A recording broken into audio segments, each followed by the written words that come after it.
السلام عليكم، سيس من قناة سيس تيوب. النهارده جايب لكم فيديو او حلقة او اي حاجة جامدة اوي. المهم خليك معايا وكمل للاخر، دوس لايك وشير سبسكرايب، لايك وتعليق، دوس لايك. ماشي. اولا انتوا اثبتولي انكم كده ماشي. ثانيا الفيديو اللي فات جاب 4 مشاهدات في وقت 17 ساعة و20 دقيقة، وخد هو المركز الرابع بدل اخوه اللي في نفس القايمة اللي هتلاقيها هنا، قايمة دايت ورياضة، رياضة ودايت. وانا كده صح. انا عارف ان في ناس كتير دلوقتي بتسأل ايه موضوع النهاردة. صدقني انا جايب موضوع كده. الموضوع هو احسن تطبيق للرياضة في البيت. يعني هو في ايه في المكان ده؟ مش عارف.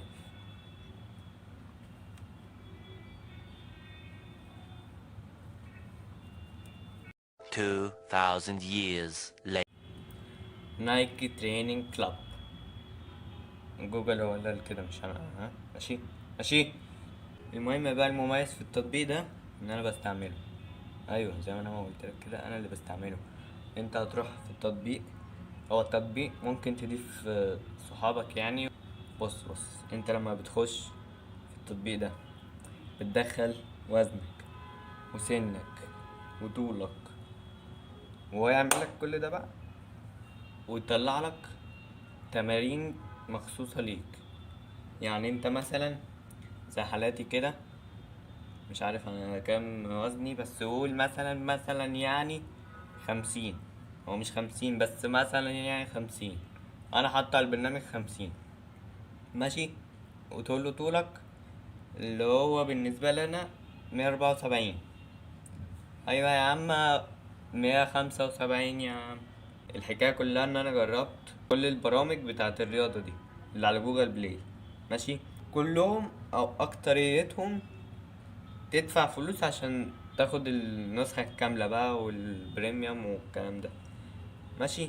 ده الوحيد اللي انا لقيته. يعني انا نزلت اديداس برضو عاملة تريننج، نزلته وما اشتغلش عندي. مش عارف بقى دي المشكلة دي في تليفوني ولا في ايه، بس اهو ماشي. ونزلت برامج الهوم ورك اوت، دي اشهر اكتر برامج مشهورة للرياضة. اللي هو اعمل جسمك كمال اجسام كله من غير ما تروح الجيم ومن غير معدات والكلام ده، اللي هي بتبقى خلفيتها حمرا. انت بتسجل دخولك بجوجل عادي، حساب جوجل. يا ليه الشاشة ضلمت كده والدنيا ضلمت؟ يا ابني فوكس يا ابني عليا يا ابني. وممكن تضيفني يعني بعد ما تخش وكده. انا نسيت اقول لكم على حسابي، هو ده. انا هسيبك تكمل بقى، اتبسط. على فكرة في فيديوهات كتير قوي على اليوتيوب تعلمك ازاي تسجل فيه. ماشي. فلو عايزين طريقة الدخول الصح او طريقة الدخول عامة يعني، اكتب لي تحت في التعليق واعمل كده زي زياد القباني.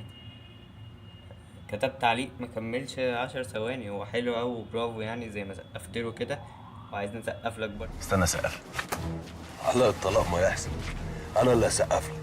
اكتب تحت التعليق.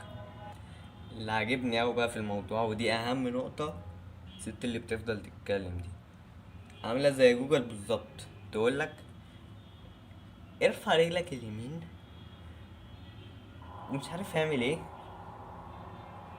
وارفع ايدك فوق وانت بتنط، حاول تبقى مستقيم. بص، حلو. طول التمرين كله كده، عاملة زي جوجل. بعد 100 متر خش يمين. وتاني حاجة مميزة أنا شايفها في البرنامج ده، كائن ده، هي الإنجازات. بيديك إنجاز على أي تمرين أنت تعمله، إنجاز. وبتربطه برضو بجوجل فيت، دي حاجة برضو تخص الرياضة، تعرفك انت حرقت كام كالوري. وده اخر الفيديو. لو عايزين نعمل طريقة دخول على NTC والتسجيل فيه، اكتبلي تحت في التعليق. حتى لو واحد بس اعمله، تراهني على كام؟ ماشي. ولو عايزين برضو فيديو على جوجل فيت اكتب لي تحت، ماشي. هو جوجل فيت يعني مش محتاج. هشرح لكم في الفيديو ايه البرنامج وازاي بيشتغل وبيعمل ايه بالظبط، شغلته ايه، وبس.